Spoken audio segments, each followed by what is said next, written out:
Jumpa lagi bersama Cocot Pedal ya Mok. Kita akan melanjutkan alur cerita dari pemuda yang walaupun dibunuh berkali-kali, tapi ia 3 hari kemudian pasti akan hidup lagi. Langsung saja. Nggak punya duit, mukanya kusut dan cerat-cerit cerut. Di part kali ini kita diperlihatkan Suwan yang mendatangi para mafia itu, dan di sana ia pun menantangnya, lalu menghajar salah satu dari mereka. Di sana Suwan pun melirik, tapi tiba-tiba beberapa anak buah dari mafia itu pun akan menyerang ke arah Suwan, dan di sana Suwan hanya sendiri. Lalu ia pun menghajar mereka semua, tapi dia pun malah dihajar oleh mereka di hadapan ketua mafia itu. Lalu bos mafia itu memandangi Suwan yang dihajar sambil berkata, mengejutkan sekali. Kupikir dia bocah kuat karena berani datang sendiri ke sini, tapi ternyata dia nggak ada apa-apanya. Sambil ia melihat ke arah Suwan yang dihajar beramai-ramai, hingga Suwan di sana pun berlutut dan kesakitan.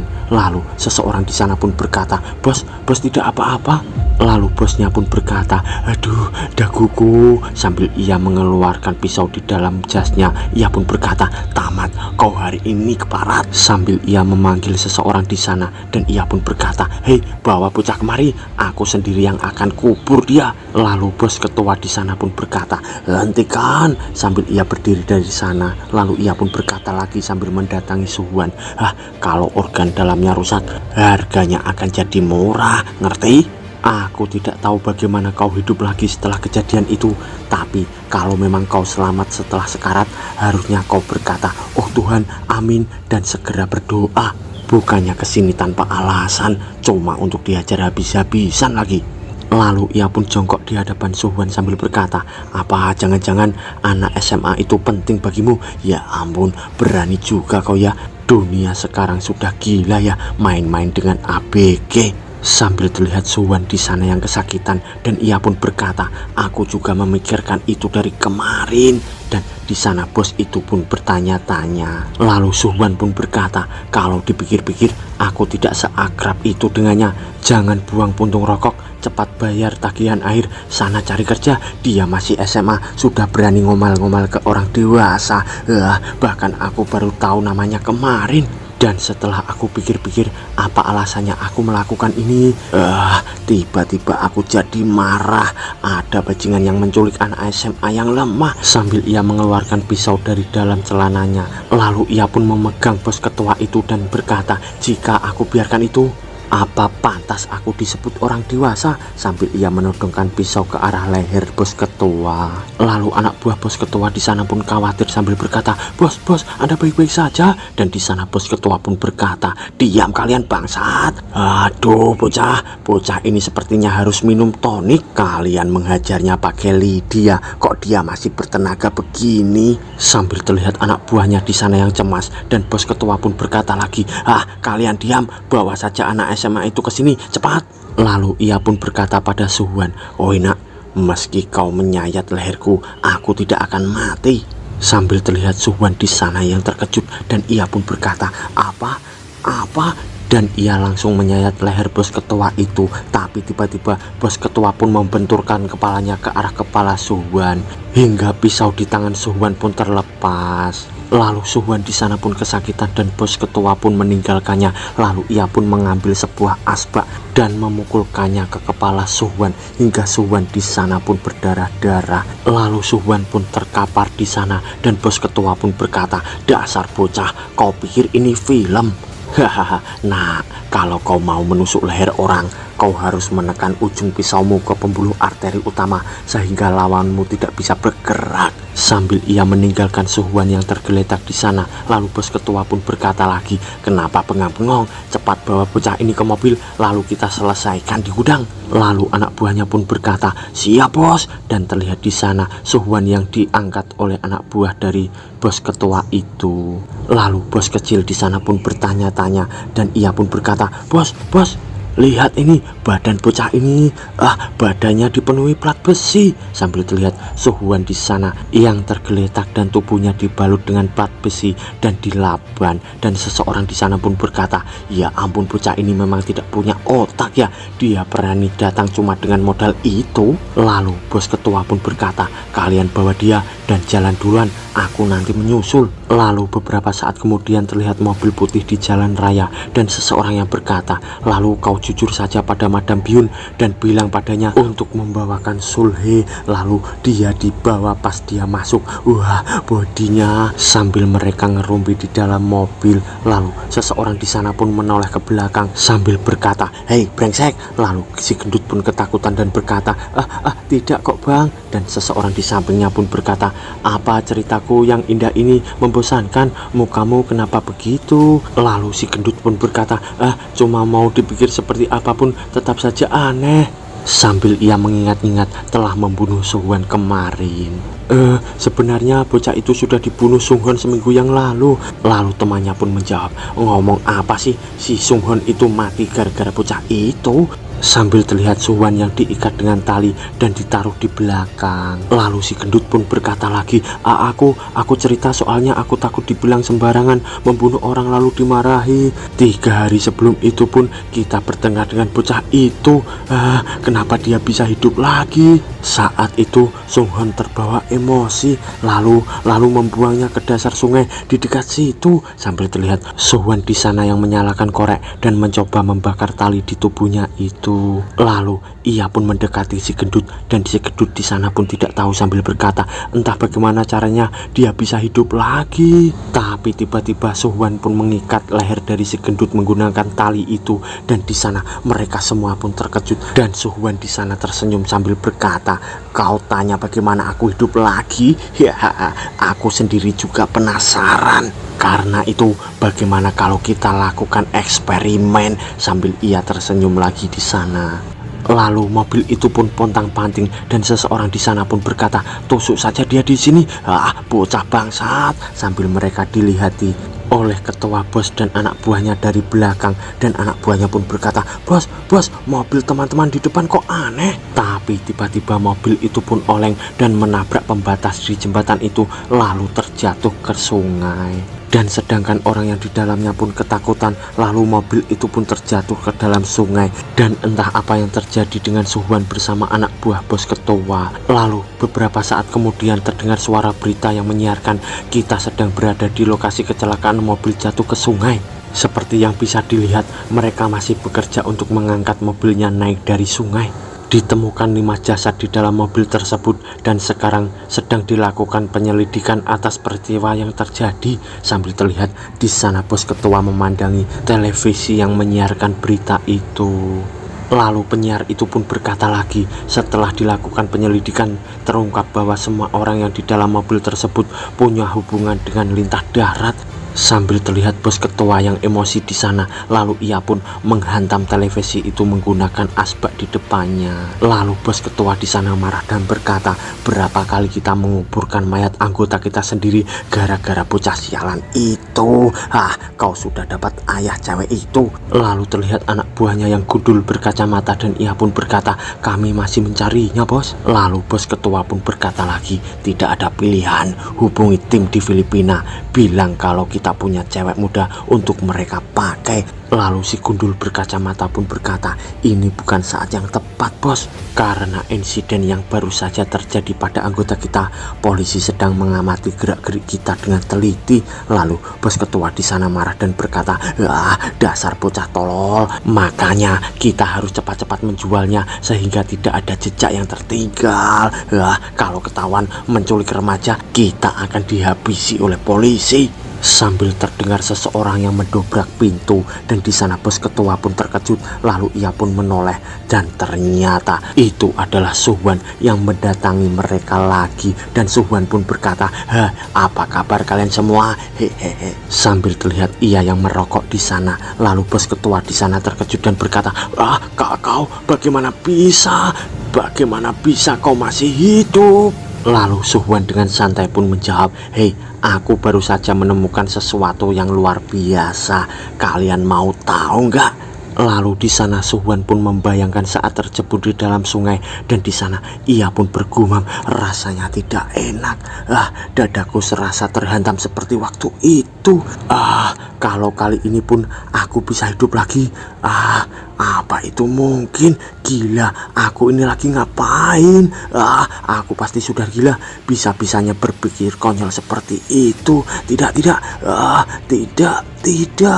Dan ia pun lemas di sana. Sambil ia pun bergumam, aku tidak boleh mati seperti ini. Dan ia pun mati di sana. Dan selang 3 hari berlalu, terlihat Suhuan yang terbangun dan ia terbengong. Lalu ia pun melihat ke arah tanggalan di sana. Terlihat hari Senin bulan April, lalu mendekat ke arah tanggalan itu, dan di sana ia pun terbengong dan terkaget memandangi tanggalan itu. Ternyata itu adalah tanggal 11, 3 hari berlalu setelah ia terbunuh kemarin. Dan di sana ia pun berkata, lewat 3 hari.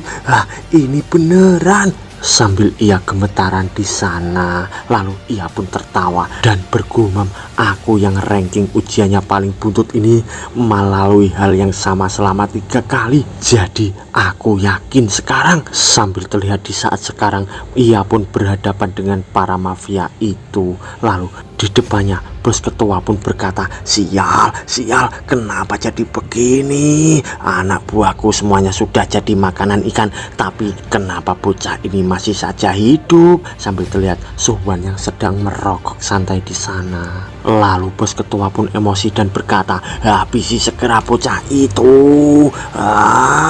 Sambil terlihat Suhuan yang dikerumuni oleh anak buah dari bos ketua itu memakai pentungan. Tapi di sana Suhuan pun dengan santai menyetop orang-orang itu dan berkata, sebentar, tunggu dulu anak-anak. Dan di sana orang-orang itu pun bertanya-tanya sambil memandangi Suhuan yang mengambil sesuatu di dalam bajunya.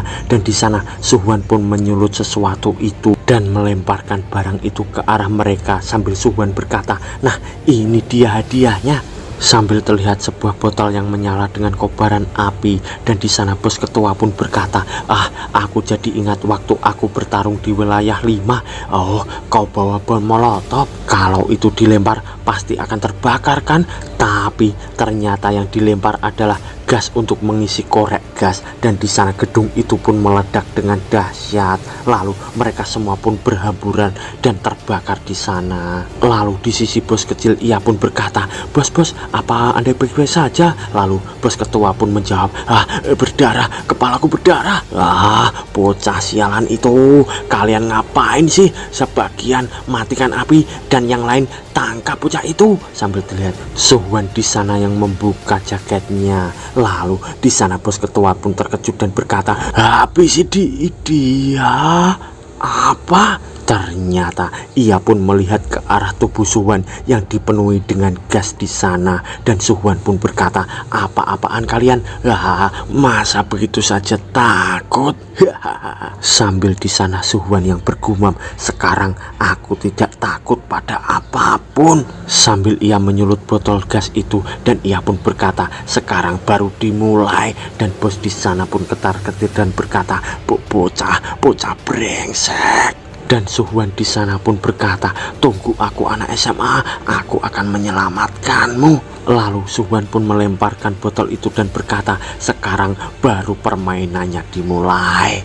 Dan terlihat bos ketua yang ketakutan di sana dan ia pun berkata, apa yang terjadi? Dan anak buahnya pun berkata, bos, awas bos. Lalu tiba-tiba botol itu pun diambil oleh si Gundul. Dan di sana ia pun langsung melemparkannya keluar dari ruangan hingga membuat Suhuan di sana terbengong. Dan dia pun memandangi si Gundul sambil Suhuan di sana pun terbengong karena si Gundul berukuran tubuh tinggi besar. Dan si Gundul di sana pun berkata, aku akan serahkan anak SMA itu padamu. Lalu Suhuan di sana pun bertanya-tanya dan ia pun berkata, kenapa semudah itu? Lalu si Gundul pun menjawab, aku akan berikan anak SMA itu padamu. Dengar gak? Ayo ikuti aku. Sambil ia mengajak Suhuan di sana. Lalu Suhuan di sana akan memukul dan berkata, oi, jangan macam-macam denganku. Kau tahu berhadapan dengan siapa? Tapi tiba-tiba bos ketua pun berkata, hei bocah, apa-apaan ini?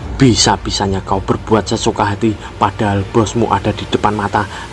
Kau mau kudeta ya, lalu jadi bos baru ya? Sambil ia memarahi si gundul di sana, dan si gundul pun berkata, "Bos, harap tenang dan lihatlah keluar jendela." Lalu mereka semua pun melihat keluar jendela, dan di sana terlihat banyak orang yang berkata, "Apa-apaan itu? Itu teror bom ya? Ayo lapor polisi." Halo polisi, lihat sebentar lagi polisi akan datang ke sini. Sambil mereka memvideokan kejadian di tempat itu. Lalu si gundul pun berkata, "Sekarang kita bisa buat ini seakan insiden kecelakaan gas. Tapi bagaimana kalau polisi datang saat kita sedang mengajar bocah ini? Kita sudah diawasi polisi gara-gara kecelakaan itu." Sambil ia melihat ke arah Suhwan, dan si gundul pun berkata lagi, "Kalau masalah pinjaman ilegal dan anak SMA itu ketahuan oleh mereka, organisasi kita akan berakhir, bos." Tiba-tiba Suhwan pun berada di antara mereka dan berkata, "Rupanya begitu. Kalau begitu bilang dari tadi dong, jangan bisik-bisik sendiri." Oke, ayo pergi, tapi kau saja yang ikut, botak. Sebanyak apa kejahatan mereka sih sampai jadi ketakutan begitu? Lalu terlihat si gundul yang bergumam, "Bocah itu makhluk macam apa sih? Apa yang dia yakini sampai dia tidak punya rasa takut begitu?" Sambil terlihat Suhwan di sana yang berkata, "Ngapain sih? Ayo pergi." Lalu beberapa saat kemudian di malam harinya terlihat gudang di sana, dan seseorang berkata, "Bang, apa ini gak kelewatan? Sudah seminggu gak ada yang gantiin kita." Lalu orang di depannya pun berkata, "Sekarang kita bakal kelaparan karena kehabisan persediaan makanan. Tunggu sebentar lagi, pasti mereka bakal kontak kita." Lalu seseorang di depannya pun berkata, gara-gara abang begitu makanya mereka ngasih pekerjaan gak jelas kayak gini kan?" Lalu seseorang di sana pun melirik sambil berkata, "Pasokan makanan memang jadi masalah, tapi coba abang lihat cewek itu, ternyata mereka bertiga adalah orang yang menjaga si gadis SMA." Sambil terlihat mereka bertiga yang melihat ke arah cewek SMA itu dengan ngiler-ngiler dan sakne. Lalu seseorang di sana pun berkata, "Bang, apa yang akan kita lakukan?" Lalu di sana abangnya pun berkata, "Diam kau. Kalian lupa bos itu kayak gimana kalau kita ngapa-ngapain barang miliknya? Kalian tahu kan akibatnya?" Lalu seseorang di sana pun berkata, "Memangnya mata bos ada X-ray-nya?"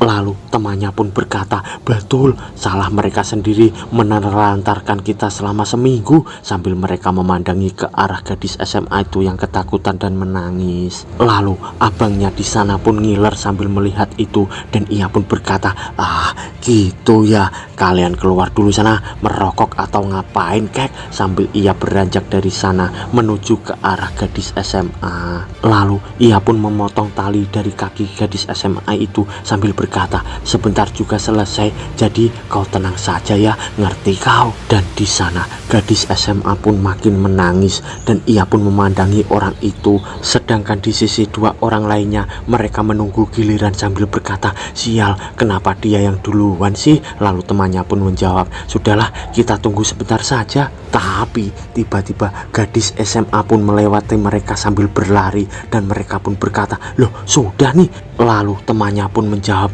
"Kok cepat sekali?" Sambil mereka memandangi gadis itu yang berlari. Lalu mereka pun terkejut dan berkata, "Bukan begitu. Loh, kok dia bisa kabur?" Sambil terlihat abangnya yang kesakitan di bagian itunya, dan abangnya pun menangis dan berkata, "Sakitnya, aduh si Udinku sakit." Lalu beberapa saat kemudian terlihat mobil yang melaju di sana, dan di sana mobil itu pun berhenti, dan orang di dalam mobil itu pun keluar. Ternyata adalah itu Suhwan, dan Suhwan pun berkata, "Jauh banget, ini di mana? Kalau kulihat-lihat sepertinya kalian sudah mengubur beberapa orang di sini ya. Awas kalau anak SMA itu sampai terluka, akan kuhajar kalian semua." Ternyata si gundul menggunakan senjatanya di tangan, dan ia pun memukul Suhwan di sana dengan keras hingga Suhwan pun terpental dan terjatuh dan pingsan di sana. Lalu si gundul pun berkata, "Kau ini sudah kelewatan, kini enyahlah dari dunia ini." Lalu sedangkan di sisi anak SMA, ia pun berlari sambil dikejar orang itu yang berkata, "Berhenti sialan, kalau tertangkap mati kau nanti." Dan sedangkan di sisi anak SMA, ia pun berlari tak tentu arah dengan menangis dan ketakutan. Lalu ia pun membayangkan dan berkata, keluargaku hancur dalam sekejap. Sambil terlihat di sana ia yang ketakutan dan seseorang berkata, Cah Yong Sok, ini peringatan terakhir. Lalu anak SMA pun bergumam lagi, ayahku bangkrut, tidak dapat membayar hutangnya. Sambil terlihat ia yang duduk di pojok ruangan itu dan ayahnya yang bersujud di hadapan seseorang yang berkata, aku beri waktu seminggu untuk melunasi hutangmu. Kalau tidak, aku akan mengambil semua organ dalammu, camkan itu. Lalu anak SMA pun bergumam lagi, sampai 2 tahun yang lalu keluarga kami masih kaya raya. Sekarang kami tidak punya apa-apa selain hutang. Lalu terlihat seseorang yang membersihkan kepingan-kepingan yang berantakan tadi. Ternyata itu adalah ayah dari anak SMA. Lalu di sana ia pun berkata, berhenti, Yerin, bisa berdiri dulu. Pecahan kacanya harus disapu supaya kau tidak terluka. Lalu di sana anak SMA itu, panggil saja Yerin ya Mo. Lalu Yerin pun berkata, mau sampai kapan hidup seperti ini? Kan ayah yang bilang kita melaporkan kebangkrutan kita, jadi tidak perlu bayar utang. Tapi kenapa orang-orang itu masih saja datang ke sini? Ayah, ayo lapor polisi. Ayah kan tidak meminjam uang pada mereka. Kenapa harus hidup teraniaya seperti ini? Sambil terlihat ayahnya di sana yang hanya terdiam. Lalu ayahnya pun berkata, maafkan aku Yerin. Dan di sana Yerin pun menangis terseduh-seduh. Lalu ia pun berdiri sambil marah dan berkata, bukan kata maaf yang ingin ku dengar ayah. Lalu ia pun mengambil tas dan mengisi dengan baju beserta alat-alat lainnya. Lalu di sana ayahnya pun berkata, Yerin, kau mau kemana? Lalu Yerin pun berkata, aku mau pergi ayah. Aku sudah muak pada preman-preman yang ngacak-ngacak rumah kita, juga pada omongan tetangga. Tapi lebih dari semua itu, aku benci dengan ayah yang cuma bisa pasrah. Sambil terlihat di sana ayahnya yang terdiam. Lalu terlihat Yerin yang meninggalkan rumahnya dan di sana ayahnya pun hanya terdiam lagi. Lalu di saat ini Yerin pun bergumam, hari itu yang keluar dari rumah bukanlah aku, melainkan ayah.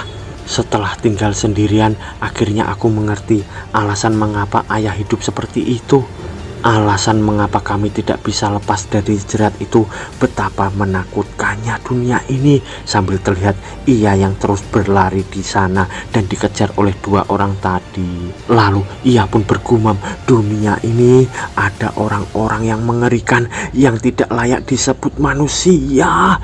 Lalu ia pun terkejut karena dari depannya ada sebuah mobil yang melaju dengan kencang dan di sana Yerin pun terkejut. Lalu tiba-tiba mobil itu pun mengerem dan berhenti di hadapan Yerin. Lalu ia pun bergumam, aku selamat, aku selamat. Sambil ia mendekati mobil itu, lalu di sana 2 orang itu pun ketakutan dan berkata, mobil apa itu? Sial, gimana ini? Lalu seseorang di dalam mobil itu pun membuka pintunya dan ternyata itu adalah si Gundul dan ia pun berkata, apa-apaan ini? Dan di sana Yerin pun makin terkejut melihat si Gundul itu. Lalu di sisi 2 orang itu pun terkejut dan berkata, abang, maaf bang. Dan tiba-tiba si Gundul pun menendang 2 orang itu hingga mengajarnya di sana. Lalu ia pun berkata, hei, apa-apaan ini? Kalian ngapain tadi? Kenapa dia bisa kabur? Lalu orang itu pun menjawab, bang, itu cewek itu melepaskan ikatan. Lalu si Gundul pun berkata, sudah kubilang jangan sentuh barangnya bos tahu. Sambil terlihat Yerin yang bertekuk lutut di sana. Lalu ia pun bergumam, apa ini? Kenapa hidupku bisa begini?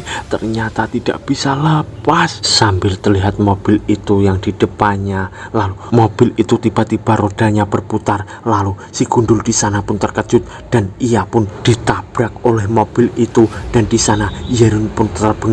Lalu si Gundul pun terpental jauh dan di sana anak buahnya pun terkaget. Lalu mobil itu pun berhenti di antara mereka dan di sana keluarlah seseorang. Ternyata itu adalah Suhwan dan ia pun berkata, hei anak SMA, jangan menangis. Sambil terlihat Yerin di sana yang menangis. Lalu Suhwan pun berkata lagi, aku sudah datang. Sambil terlihat juga Suhwan yang mukanya bonyok berlumuran darah dan bersambung mo.